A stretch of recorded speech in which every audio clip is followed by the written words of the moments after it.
This is your cryptography subject. As you all know that cryptography is the subject of your 7th semester, CS 703. And the first topic is the basic of cryptography, introduction to the cryptography. And basically why we need cryptography, because we are in the information age and we need to save our data in order to secure its transition from one end to other end. Therefore, we need some kind of techniques, some kind of methods by which we can secure the message.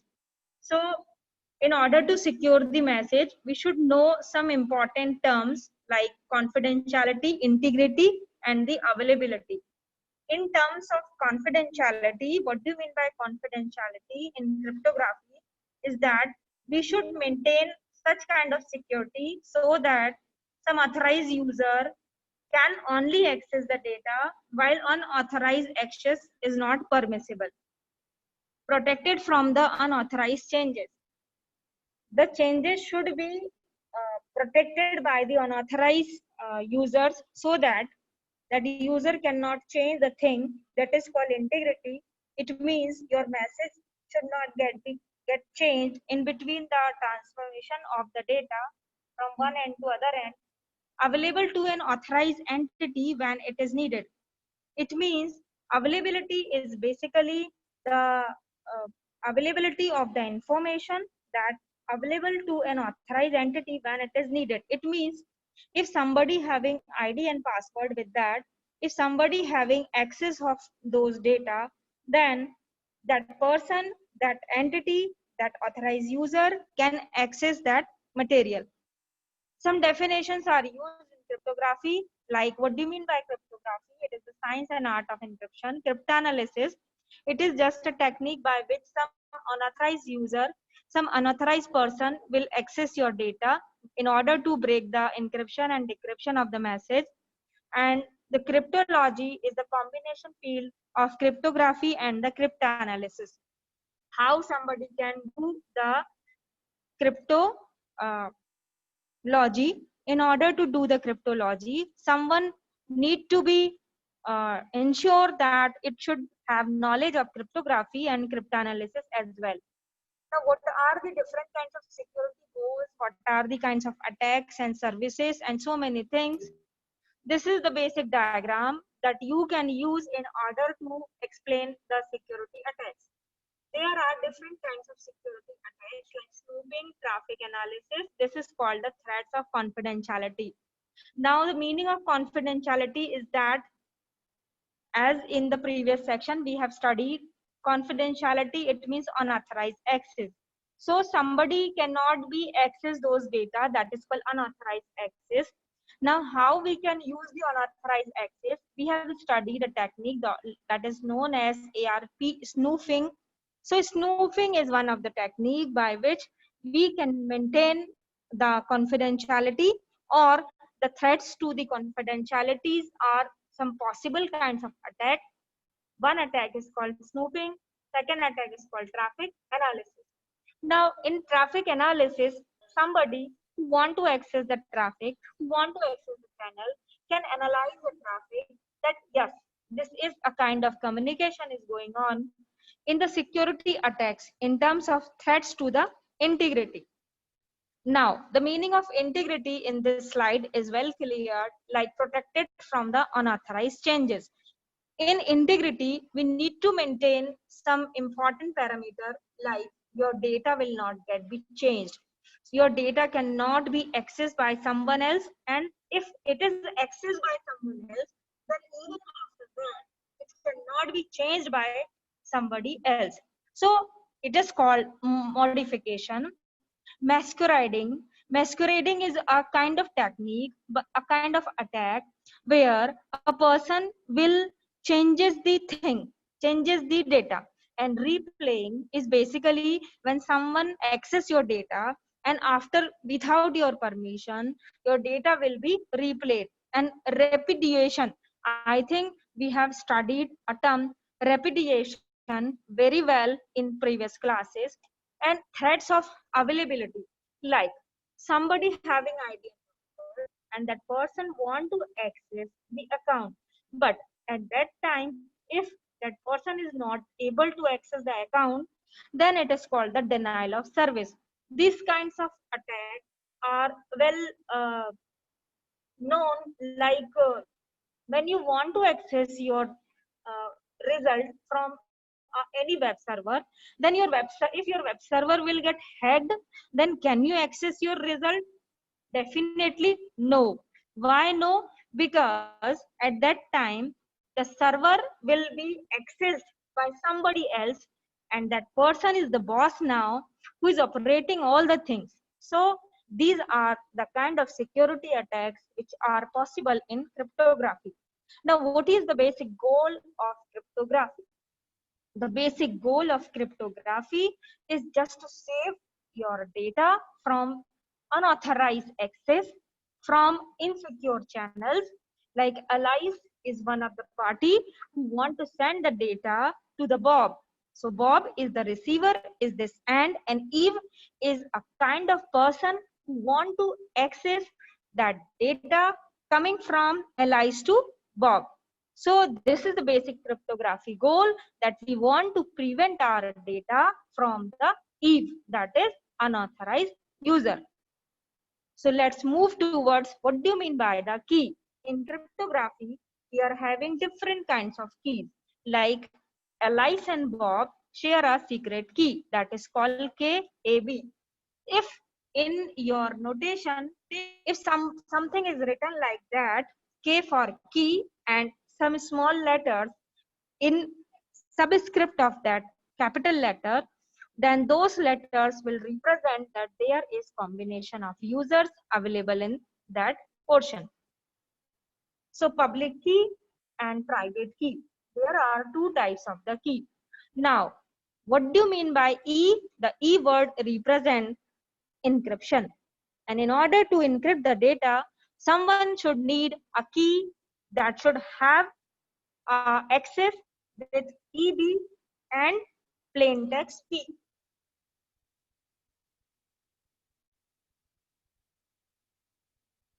Digital signatures, we have studied the digital signatures also in the class, like Alice generate key EA and Bob generate key DA. Now Alice published something and we have studied one more technique like Diffie-Hellman key exchange algorithm. So basically combining the public key encryption and the authentication. So these all symbols are well known to you because S is the sender, P is a person, a key, and K is a key, C is a ciphertext. So these all equations are very easy to understand. Suppose if somebody want to send the ciphertext, then that person should have to perform the encryption, and in order to do the encryption, one should have a key and the plain text. Cryptographic attack. There are different kinds of attack possible in the cryptography. Ciphertext attack, known plain text attack, chosen plain text attack, distinguishing attack, and so what do you mean by the distinguishing attack? I think we have studied very well ciphertext only attack, known plain text attack, and the chosen plain text attack. Now, distinguishing attack is an attacker can distinguish your cipher from an ideal cipher. Like someone will replaces your cipher from other cipher.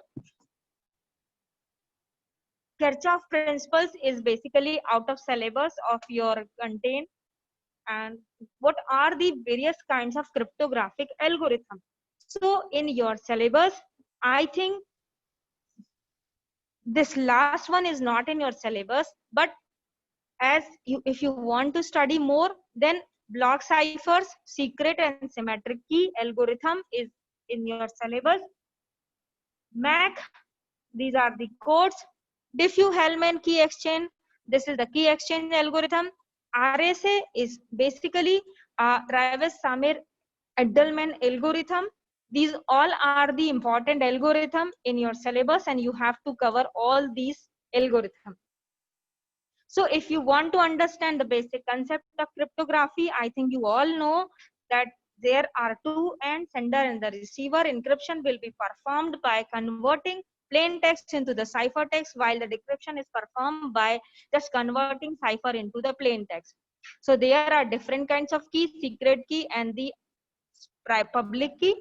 So this is the diagram where two categories of the key can be used. So symmetric key cryptography is basically the traditional ciphers are character oriented, while the model cipher are bit oriented.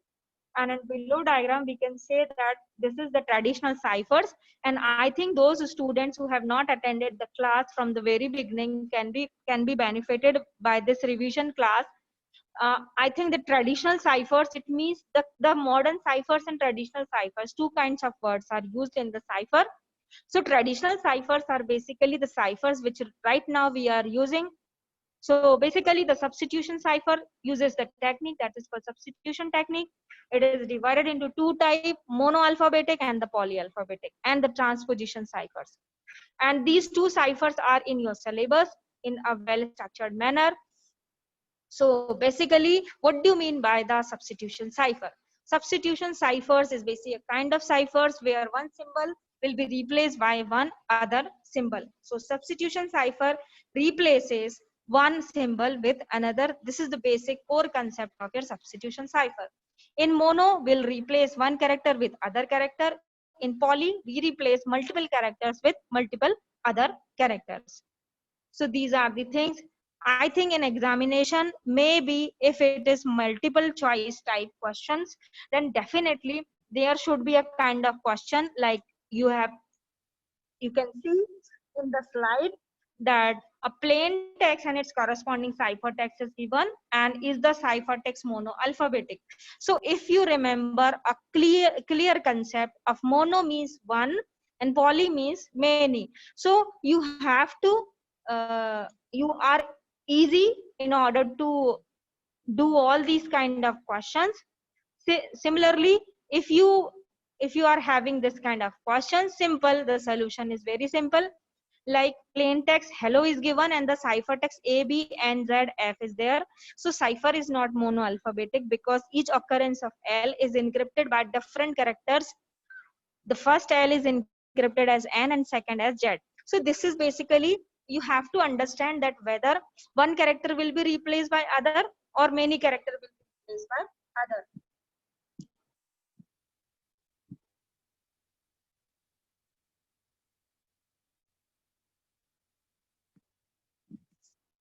So shift ciphers is one of the most used cipher. Shift cipher is basically where shifting is used, and Caesar cipher is the technique which is used by shift cipher. So it uses the shift cipher where key will be the 15. It means you have to replace each and every character by 15 characters forwarding manner. So this is the kind of shift ciphers. And transposition ciphers reorders permute symbols in the block of the symbols. Transpositions, some kind of transposition ciphers, that how transposition ciphers will be working. This is the basic diagram which can be used in order to understand the transposition cipher. One is called the encryption and other is called the decryption. And in the transposition cipher, you can see that this is the key. You can see that 1 will be replaced by 3, while 2 will be replaced by 1, 3 will be replaced by 4, and similarly 4 will be replaced by 2. So transposition will be performed in this manner. We will replace some characters with other characters, and while the encryption will be performed in the downward direction, while the decryption will be performed in the upward direction. This is the basic diagram, and this is the basic XOR operations where XOR ciphers are used. In order to do the XOR, this is the basic operations which you will be used. So rotation ciphers is a kind of ciphers where rotation mechanism is used.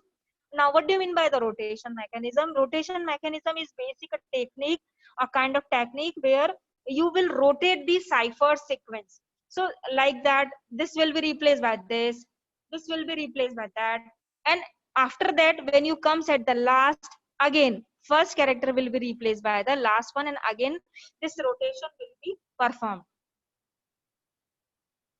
So now what do you mean by the S box? This is called the substitution box. Now what are the function of S box? In order to perform the S box, you need some input, that is called N input, and you will get some output out of that, that is called M output bits. So this is the S box, a function that matches N input to M output. Okay, this is called the substitution cipher. Substitution cipher is also called the S box. Now what do you mean by the P box? P box in cryptography term is used for the permutation boxes. Now the permutation boxes are very straight, they can be expanded and they can be compressed as well. So what do you mean by the straight? Straight means a straight rules will be used in order to do the input and output of the ciphers. While in the expansion, it means one input can be replaced by 2 or 3 outputs. Like in the arrow, you can see that this is called the expansion. One input will be replaced by 1 and 4, while the other will be replaced by 2 and the 5. Now, what do you mean by the compression? Compression is basically a cipher where you can also judge something slightly different in these diagrams, like there are 5 input lines while there are only 3 input line. It means 5 input line will be compressed to the 3 output line. So this is called the compression. While the expansion means there are 3 input lines, there are 3 input, and that input will be expanded into the 5 different outputs. It means you have given lesser number of input while you are getting much more number of output. So this is called the expansion, where you will expand the input output fashion. Similarly, in compression, you will compress the thing. Many number of input will be given and less number of output will be there. While in the P box is straight, one input will be replaced by other output. So if we are having 16 input line, then in the output end, you will get 16 output line. Now, one question can be in your mind that why we are using expansion and the compression. Sometimes when we compress our data, we will increase the reliability, we will increase the confidentiality of that data so that it cannot be changed by somebody else, because there will be no equal pattern of input and output. So I think this is the Playfair cipher, next topic, and this is very important. It is basically developed by a researcher called the Caesar Charles Whitestone, named but Lord Playfair. So someone else will develop the concept and someone else will implement it, the concept in the real life. Therefore, it is called the Playfair cipher. Basically, Playfair ciphers will be worked differently in the encryption and in the decryption end.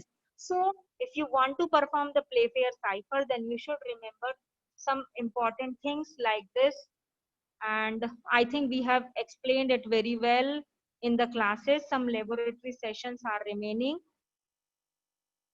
So this is the Playfair cipher.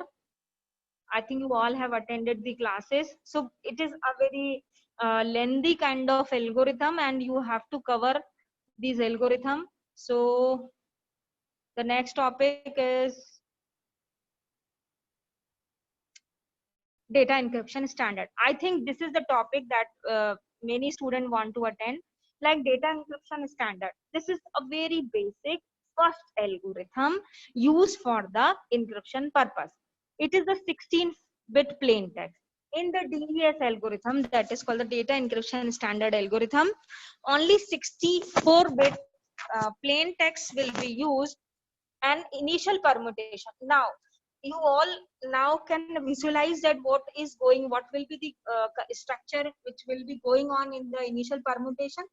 So round 1, round 2, round 16. So there are total 16 round in the DES algorithm. Now how many keys are used? Total 16 keys are used in order to lock that round. So your important points in order to cover the DES algorithm is that DES algorithm is a 64-bit algorithm. 64-bit plain text is used and 16 rounds are used.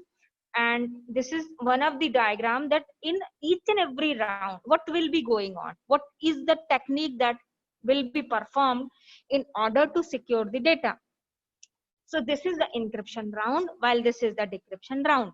In the encryption round, 64 will be divided into two parts, 32 and 32 bits of 32 bits part. So how we will be performing the decryption and the encryption? In the encryption, first 32 bit will be given as the input for the output that will be given by combining R and K. Now, what do you mean by R? What do you mean by K? R is basically the bit that is another bit of 32 bit, and key is the key which will be given at the time of encryption. So this is the 48-bit key will be used, and it will be XOR. XORed, it means you will perform the XOR operation. And now how this round will be made? You can see that the 32-bit will act as an input for the output which is being coming by combining the R bit, and after that we will perform the XOR operation and we will apply 48-bit key. Similarly, in the round, other round, same procedure will be performed. Like basically in DES algorithm, you have seen some round key generator and some functions are there. So what is the basic technique which will be used in order to do that function? So round I and the 32-bit DES functions. So 32-bit are there, and DES function, basically what is the basic difference that you can see in order to do the DES algorithm? So whenever in examination question will be there, you have to explain this diagram, and each and every rounds, the basic concept of each and every round, nothing tough is there in each and every round, but we will use 16 rounds. So it can be the one of the interview question that in DES how many rounds are used. So total 16 rounds are used. Okay, now the other topic is triple DES. This is one of the interesting topic. Also from the DES, the triple DES is basically the algorithm which follow the concept of DES itself, but it uses triple DES. It uses the DES concept 3 times. First encrypted DES, then decrypt DES, and then again we will perform the encrypt DES. Now the term DES is a term which is used to explain all the logics, all the functions which is being performed in the DES operation itself. So triple DES is little bit advanced version of the DES algorithm where 3 DES techniques are used. Okay, so 64-bit plain text will be given, while the 64-bit cipher text will also be given. So this is called the triple DES. So what kind of questions can be there in exam? Some questions, some possible questions like explain the difference between DES and the DES. So you have to read for that. Now what are the mode of operation for the block ciphers? I think this is one of the tough questions, and we yesterday in the other class we have studied about the different kinds of questions. So ECB, CBC, CFB, OFB, these all are the operations mode. So what is the full form of ECB and CBC and CFB and OFB? I think you all know that this is the basic structure. So encryption algorithm and the decryption algorithm, this is the ECB mode where you will simply give a key K and N bit will be performed, while a decryption some N bit will be performed, and P1 basically CBC, in CBC some earlier bit will be given before encryption algorithm, and while in the decryption end same thing will be performed. Now the CFB mode, in the CFB mode, basically some algorithm is there where shift registers concept are used. That is initialization vector will be used in CFB mode, and you can see all these topics in one of the book that is called Frozen. And I think in Frozen you will get all the data. So kindly refer that book. In OFB is basically this kind of diagram will be used in OFB. In the OFB, basically some bit, that is R bit, will again given as an input in the N bit shift registers. So stream cipher, this is also a very important topic. Stream cipher is basically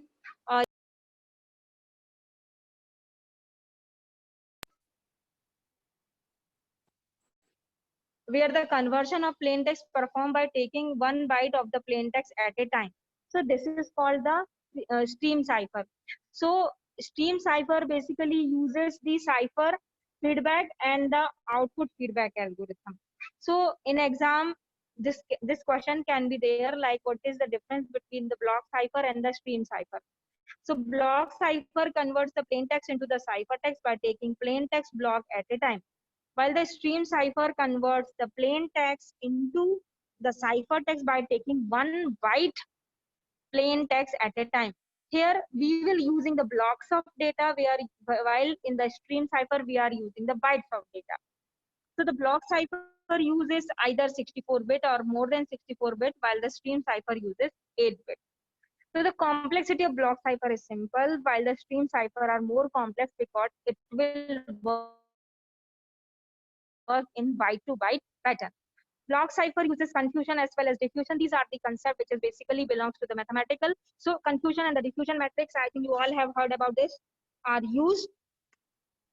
While the stream ciphers, only confusion are used, and there are some more difference, and I have shared this PPT at your WhatsApp group. All the students are requested to go through with that PPT, and if you have any doubt, you can ask. So